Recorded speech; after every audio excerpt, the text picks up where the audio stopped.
Hello students, good evening, Radhe Radhe, Ram Ram. कैसे हो आप सब लोग? बढ़िया, फर्स्ट क्लास। एक बार जरा कंफर्मेशन देंगे, ऑडियो वीडियो आपका सब कुछ ऑल ओके है, कोई टेक्निकल ग्लिच सेशन में नहीं है? तो भैया मेरे आप सबके लिए एक बहुत बड़ी गुड न्यूज कि आज आप लोगों का एक शॉर्ट नोटिस आ चुका है एनटीपीसी की वैकेंसी को लेकर। यानी बहुत जल्द आप लोगों को ये वैकेंसी अब देखने को मिलेगी। तो जो भी बच्चे टीटीई या टीसी बनना चाहते हैं उनके लिए ये वैकेंसी बहुत ज्यादा खुशखबरी लेकर आती है, क्योंकि मुझे पता है ऐसे हमारे बहुत सारे भाई हैं बहनें हैं जो टीटीई या टीसी की पोस्ट पर लगना चाहते हैं।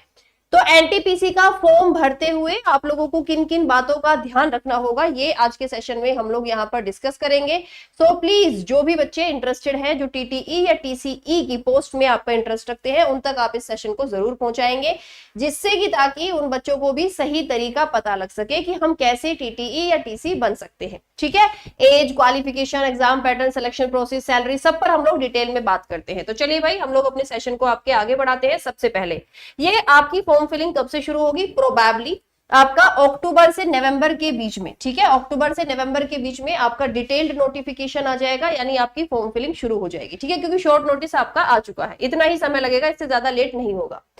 एज क्वालिफिकेशन, जो 3 साल की छूट आप लोगों को मिली थी वो इस बार नहीं मिलेगी। ठीक है, जो आप लोगों को बच्चा 3 साल की छूट मिली थी वो इस बार आपको नहीं मिलेगी। ठीक है, यानी मिनिमम एज क्वालिफिकेशन तो 18 ही रहेगा, मैक्सिमम देखते हैं 30 रखते हैं या 33। प्रोबेबली 12th पास में जब आपका डिटेल्ड नोटिफिकेशन आएगा तो 12th पास वालों के लिए 18 से 30 साल। ठीक है, और जो आपके ग्रेजुएट हैं उनके लिए 18 से 33 साल। जो ग्रेजुएट हैं उनके लिए 18 से 33 साल यहाँ पर एज जो है आपकी रह सकती है।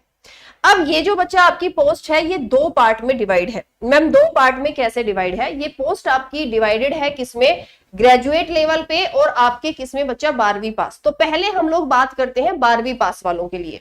12वीं पास जो आपके बच्चे हैं, पहले फॉर्म फिलिंग ग्रेजुएट वालों की आएगी, मैं ये भी बता देती हूँ, फिर बाद में 12वीं पास वालों का आएगा। 12वीं पास वाले जो बच्चे हैं, जब भी आपकी नोटिफिकेशन आएगी, जो आपके नवंबर लास्ट तक आने की हमारी संभावना है पूरी पूरी, अगर आप लोग टीटीई या टीसी बनना चाहते हैं तो आपको किस पोस्ट के लिए अप्लाई करना है? एक पोस्ट होती है सीसीटीसी, यानी कमर्शियल कम टिकट क्लर्क। कमर्शियल कम टिकट क्लर्क, टीसी या टीटीई की कोई अलग से पोस्ट आपकी नहीं आती है, ये पोस्ट एनटीपीसी में ही मर्ज हो चुकी है।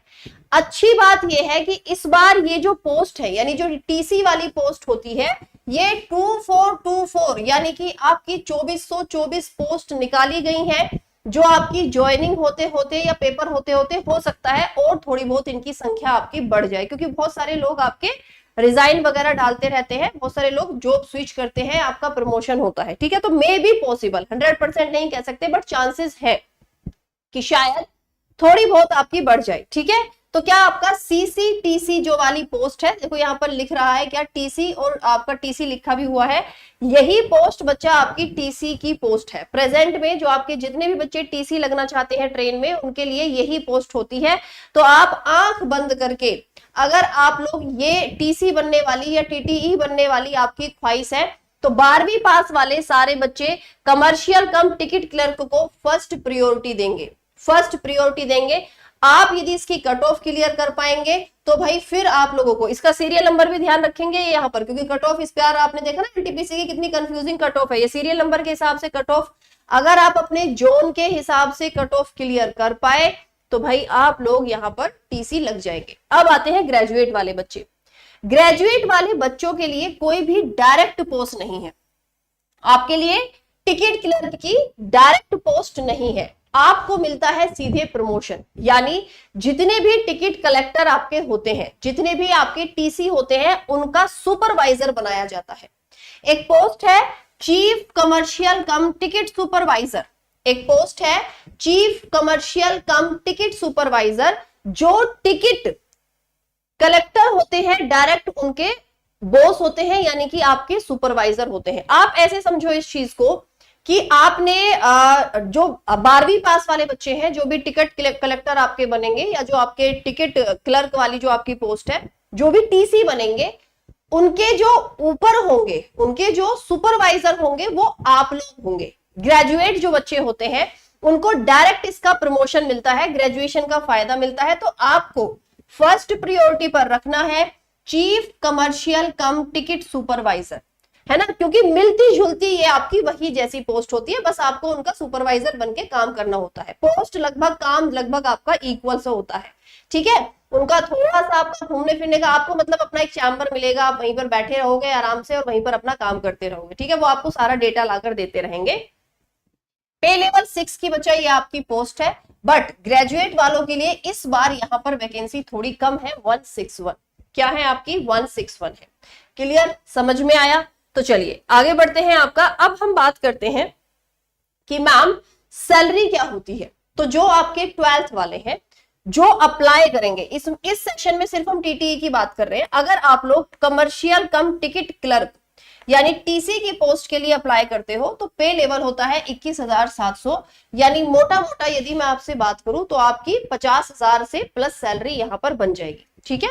50,000 के आसपास जो है बच्चा ये आपकी सैलरी यहां पर देखने को मिलेगी, क्योंकि आप फाइनल सैलरी में आपको बता रही हूँ, क्योंकि आपकी ना बहुत सारे एचआरए डीए टीए इसमें ऐड होते हैं, आपकी जो छुट्टियां होती हैं और वर्किंग आवर्स एक्स्ट्रा होते हैं, बहुत सारी चीजें मिलके आपकी यहाँ पर जो सैलरी है वो आपकी 50,000 के आसपास बन जाएगी। और अगर आपका भैया अगला पे कमीशन लग जाता है आपकी ज्वाइनिंग से पहले, तो फिर तो आपको पता ही है कि भैया आपकी सारी की ये जो है बहुत बढ़िया आपकी यहाँ पर सैलरी बनेगी। अब हम बात करते हैं कि मैम टाइपिंग की जरूरत है।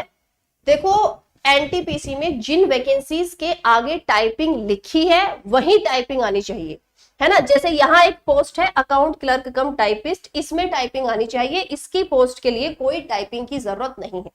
टीसी की पोस्ट के लिए कोई भी टाइपिंग की जरूरत नहीं है। अब बात करते हैं वो बच्चे जो अप्लाई करेंगे ग्रेजुएट वाले, यानी आपके जो सुपरवाइजर होते हैं उनकी सैलरी कितनी होती है। इनकी बेसिक पे आपको 29,200 यहाँ पर दिखाई दे रही होगी, यानी मोटी मोटी यदि मैं आपसे बात करूं तो 60,000 के आसपास इनकी सैलरी बन जाएगी, ठीक है। मोटी मोटी यदि बात करूं तो 60,000 के आसपास जो है इनकी यहाँ पर आपकी सैलरी बन जाती है, ठीक है। चलिए अब हम बात करते हैं सिलेक्शन प्रोसेस की। तो सिलेक्शन प्रोसेस जो होता है आपका सीबीटी 1, आपको पहले एक सीबीटी 1 देना होगा, ये टीसी की बात कर रही हूँ।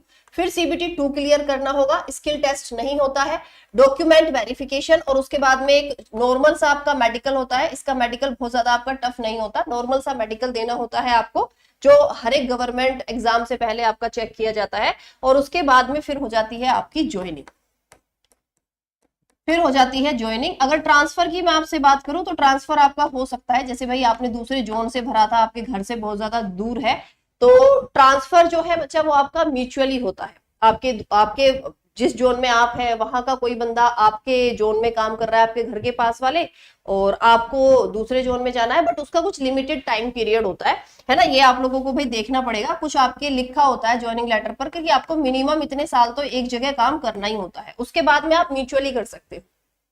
चलिए आगे बढ़ते हैं। नेक्स्ट सीबीटी 1 का बच्चा जो आपका सिलेबस है, मैथ्स में 30 question 30 number, general intelligence and reasoning में आपके 30 question 30 number, general awareness 40 question 40 number, यानी आपका 100 नंबर का पेपर होगा, ठीक है। 100 क्वेश्चन होंगे, 100 नंबर का पेपर होगा। 1/3 नेगेटिव मार्किंग आपकी रहेगी और 90 मिनट का आपको समय दिया जाएगा। बाकी सब तो सेम रहेगा, सबका पेपर एक ही होगा, टीटीई के लिए कोई अलग से पेपर नहीं होता, एनटीपीसी वाला ही पेपर है। फिर सीबीटी 2 में 35 क्वेश्चन मैथ्स के, 35 क्वेश्चन रीजनिंग और 50 नंबर होंगे जनरल अवेयरनेस के, ठीक है। तो आपके 120 क्वेश्चन होंगे, 120 नंबर का पेपर होगा, वही 1/3 नेगेटिव मार्किंग रहेगी। और क्या बच्चा आपका 90 मिनट का आपको समय मिलेगा, और क्या आप लोगों को 90 मिनट का समय मिलेगा, ठीक है। ये है आपका सीबीटी 2 सिलेबस। एक बार आप लोग देख लीजिए क्योंकि सेशन बहुत लंबा हो जाएगा, सो प्लीज एक बार आप लोग स्क्रीनशॉट ले लेंगे। ये आपका मैथ्स का सिलेबस है, ये मोस्ट इंपोर्टेंट चैप्टर है, ये रीजनिंग का सिलेबस है, और ये आपका जनरल अवेयरनेस का सिलेबस है। इन 3 सब्जेक्ट के अलावा आपका कुछ भी पेपर में नहीं आएगा। तो भैया आप सब लोग हमारे साथ जुड़कर तैयारी करना चाहते हैं तो आप लोग बच्चा हमारे साथ जुड़कर तैयारी कर सकते हैं, ठीक है। आप रेलवे के महापैक से जुड़ सकते हैं या हमसफर बैच से, ठीक है। आपका एक्स्ट्रा डिस्काउंट अभी ऑन है, तो रेलवे का महापैक 1248 रुपए में आप लोगों को मिल जाएगा, और हम सफर बैच जो फाउंडेशन बैच है ये 1199 रुपए में मिल जाएगा। रेलवे के महापैक में फायदे होते हैं कि कोई भी एनटीपीसी का नया बैच आएगा वो ऑटोमेटिक आपको इसमें फ्री में मिल जाएगा। देखो रेलवे का महापैक है कि रेलवे की जितनी भी वैकेंसी आएंगी उन सबके बैचेस ऑटोमेटिक आपको इसमें मिल जाएंगे, टेस्ट सीरीज मिल जाएंगी, ई बुक्स मिल जाएंगी, मैगजीन्स मिल जाएंगी। तो मेरे हिसाब से तो अच्छा रेलवे का महापैक ही है। अगर किसी को सेपरेट की नहीं मैम मुझे तो फाउंडेशन बैच लेना है, तो 1199 रुपए में आप फाउंडेशन बैच से हमारे साथ में जुड़ सकते हैं। बाकी जानकारी के लिए आप लोगों को बच्चा क्या ज्वाइन करना होगा, आप लोगों को पीडब्ल्यू की ऐप जो है डाउनलोड करनी होगी। आप लोग वहां पर अपना मोबाइल नंबर रजिस्ट्रेशन करेंगे, ओटीपी आपके पास में आएगा, गवर्नमेंट एग्जाम सेलेक्ट करेंगे, रेलवे एग्जाम वहां पर आप लोग सेलेक्ट करेंगे, फिर आपको ये बैचेस दिख जाएंगे। इनमें से आप सारे बैचेस की जानकारी डेमो देखने के बाद ही आराम से परचेज कर सकते हैं, उसमें हमें कोई आपत्ति नहीं है। फ्री क्लासेस के लिए सुबह 9 बजे से लेकर दोपहर के 1 बजे तक फ्री यूट्यूब क्लासेस चलती हैं आपकी, उनसे आप लोग जुड़ सकते हैं। मेरी क्लास दोपहर 12 बजे और शाम 6 बजे होती है साइंस की। दोपहर 12 बजे मैं आप लोगों को क्वेश्चन कराती हूँ, शाम के 6 बजे मैं आप लोगों को कंप्लीट थ्योरी कराती हूँ। ठीक है, तो आप जिस भी बैच से चाहे जैसे भी चाहे आप हमारे साथ में जुड़ सकते हैं। ठीक है, बाकी धीरे धीरे एक एक पोस्ट के बारे में हम लोग बात करेंगे, सो प्लीज आप लोग चैनल के साथ में अपनी कनेक्टिविटी जरूर बनाए रखें। कोई डाउट है आप लोग मुझे कमेंट सेक्शन में बता सकते हैं।